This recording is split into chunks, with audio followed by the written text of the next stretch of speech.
TV trash. You know, the way some people rail on what Disney puts out nowadays, I'm expecting someone to flat out say they miss Michael Eisner.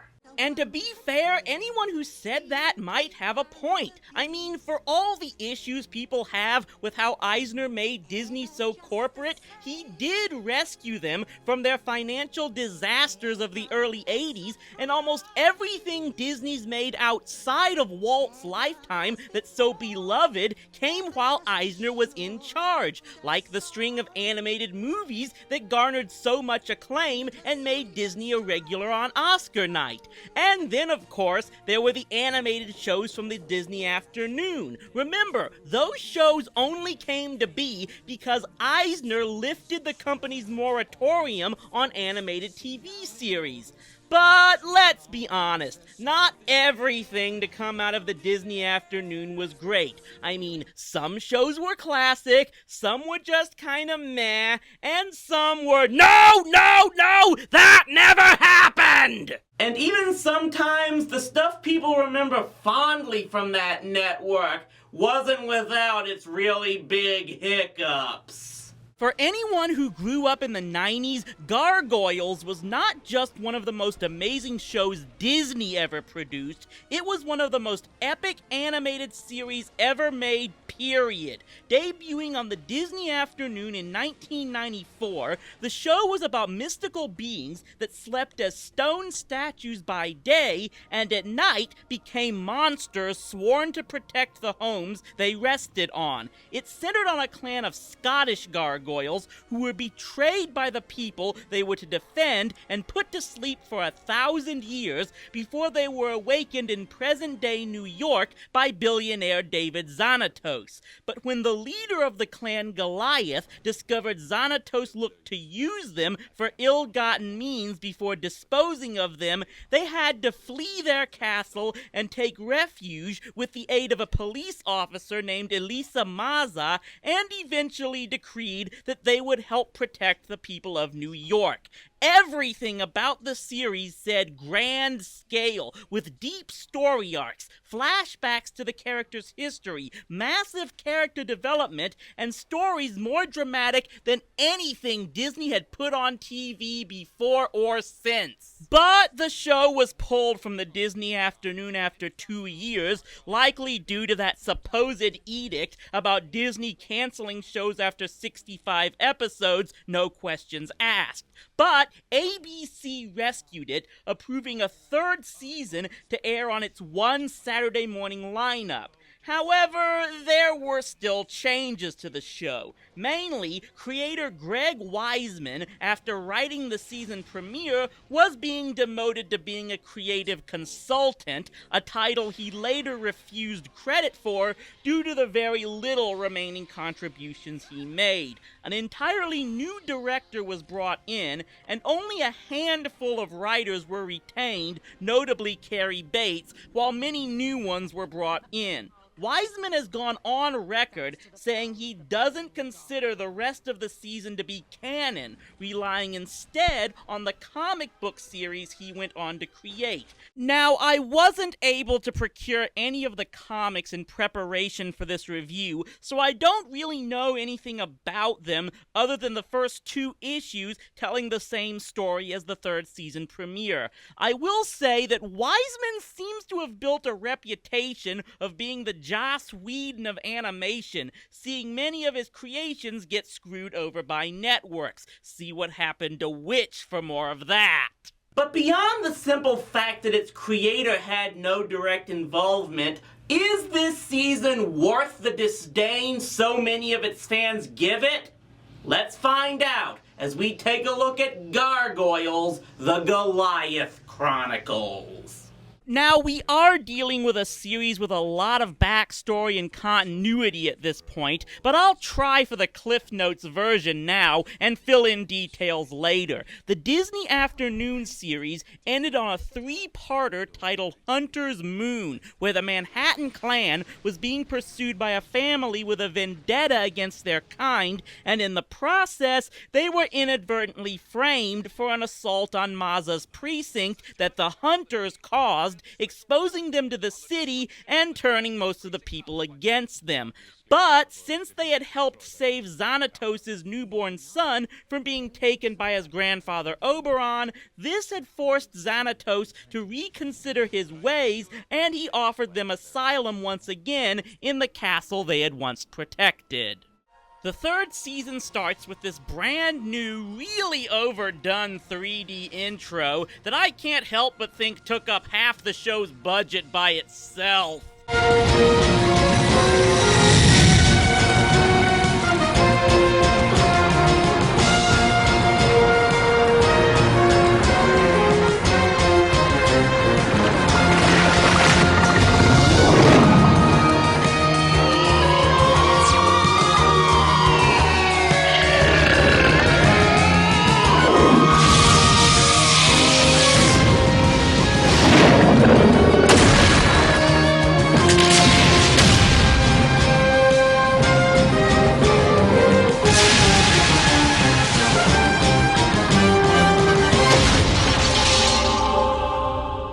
Do you think maybe he's compensating for something? We then begin with The Journey, where we see Goliath and his clan still safely within Xanatos' tower. And one good thing for the record is that all the voice actors were retained. Keith David as Goliath, Jonathan Frakes as Xanatos, Ed Asner as Hudson, and so forth. With a growing fear of the Gargoyles among the people, this has led to the formation of a group called the Quarrymen, who declare they're going to hunt and kill the Gargoyles while wearing hoods. This thing just got really uncomfortable, and we're not even through the first act of the first episode. So yeah, this first episode is all about Goliath and Elisa being pursued by these Thor wannabes with their electrically charged hammers, while we get a muse debate on the Gargoyles between this Ann Coulter knockoff and former gargoyle hunter Macbeth. The gargoyles are not a danger to us unless we make ourselves a danger to them. We can only be sure of that after they've all been apprehended. We can't take any chances. Really isn't great when the former King Macbeth has been reduced to Alan Colmes. And for the most part, that's the season. The majority of the episodes deal with the clan either having to fight the Quarrymen, or deal with the district attorney, or come up with some cockamamie scheme to get the humans to like them. Like when Xanatos' wife Fox determines the best way to improve the Gargoyles' image is to get Broadway a television show. What about people watching at home who look at you and just see your horrible outside? Well, I wouldn't say horrible. Fox tells me this interview went much better than the first one. The buzz is so good. I'm getting calls from every network. So I think it's easy to guess the first big issue here. They took a show that was about creatures saving humans without being noticed and living in secret, and they turned it into another X-Men clone. And if you think I'm exaggerating here, many of the new writers that joined the production staff were X-Men writers. And to add even more irony, one of the main writers who was let go was Michael Reeves, a former writer on Ninja Turtle. I wonder if there's a bar somewhere where he and David Wise go to drown their sorrows together. What gets me is just how much the Quarrymen can get away with. I mean, they assault Elisa and other members of the police force multiple times in their pursuit of the Gargoyles. And Elisa's captain knows the Gargoyles aren't bad because Elisa proved they weren't responsible for the clock tower. Okay, they arrest a handful of Quarry members throughout the season, but why can't the police just go after the group as a whole and be done with it? Apparently in this New York City, the police department has as many internal problems as Gotham City. I think another issue many fans had was that they didn't like seeing Xanatos as a good guy because he was just so good at being bad, the ultimate charismatic villain, so to speak. Yeah, he's pretty much the CM Punk of Disney villains. Meanwhile, they finally make good on the hints they gave at Season 2's end involving a romantic triangle with Goliath's daughter Angela. Well, sort of, because all of a sudden, she and Broadway are a couple. Just like that. And this is supposedly meant to give jealous tension to Brooklyn, but it's never really acted upon.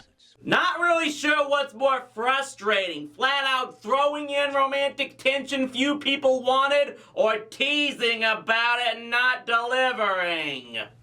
Another issue that they don't go into too much detail over is the romantic tension between Goliath and Elisa. It's little more than the writer saying, yeah, they're in love with each other, and we're not discussing it any further. Yeah, I know it's kind of a squicky issue, but hey, it's still not as bad as an incestuous relationship between two classic superheroes.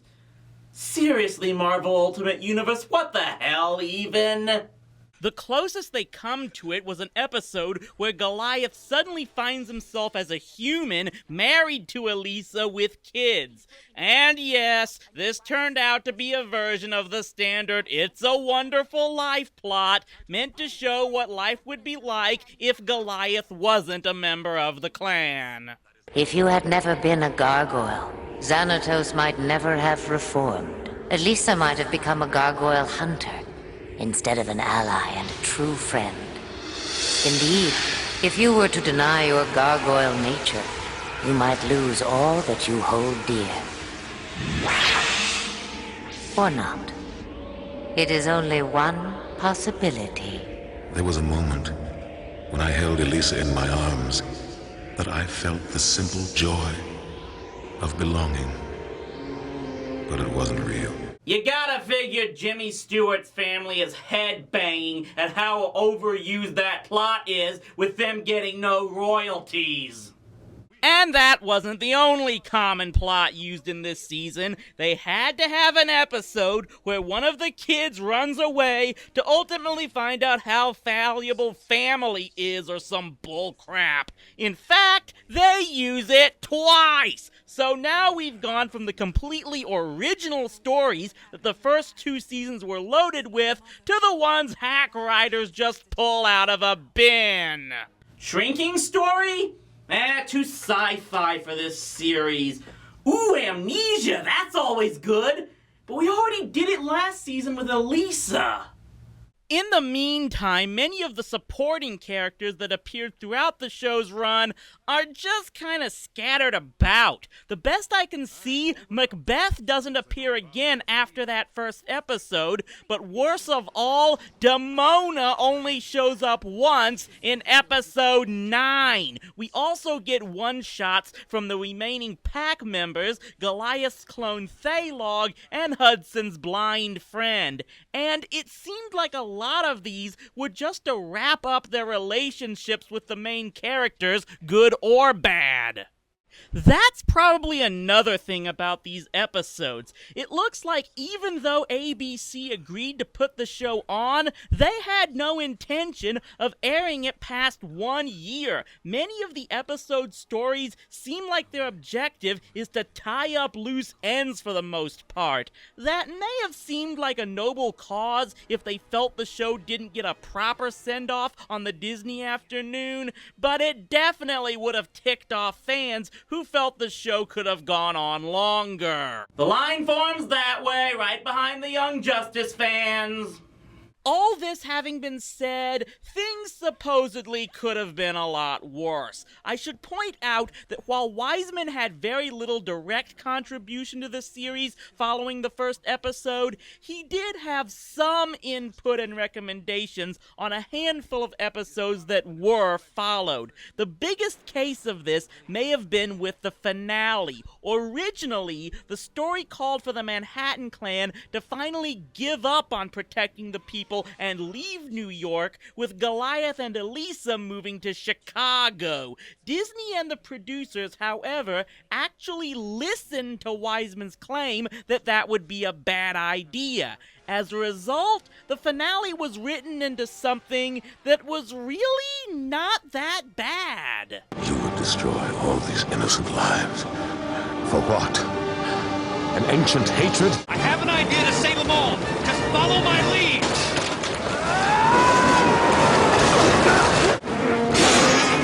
Jam them in good and tight, guys. Make sure the jets point backward.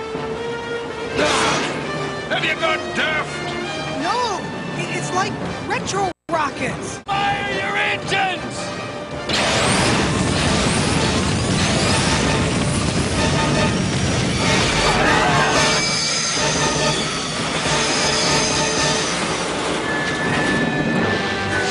And after personally witnessing the heroic efforts that saved the life of every man, woman, and child aboard this train, it is my duty, no, my privilege, to announce the people's charges against these noble beings have been dropped. 1,000 years ago, we lived in a world that understood our purpose. It was the age of gargoyles. 10 centuries later, we awoke to a world bent on our destruction. Somehow, we never lost hope. And today, we come full circle. A new age has begun, and we live again. So that's the Goliath Chronicles, and this was a pretty tough one for me. It's far from the worst show I've ever seen. The characters, for the most part, still act the same way, and the animation, while not as fluid as before, is still pretty good. But I can see why many of the show's die-hard fans don't care for it. It suffers from a lot of the same things the Red Sky Years of Ninja Turtles did, trying to shoehorn in the whole misunderstood creatures angle. Maybe someday I'll get my hands on the comics to see if they were that much better. Sadly, the comic line ended after 2 years. But Wiseman has said he doesn't believe the franchise is at an end, with graphic novels possibly coming someday. It's the best the fan base can hope for from the guy that admits this show was his baby. Either way, it shows that not everything Disney produced out of its animated lineup was perfect. And by the same token, not everything they've made that was live action is horrible. We'll get into that next time on TV Trash.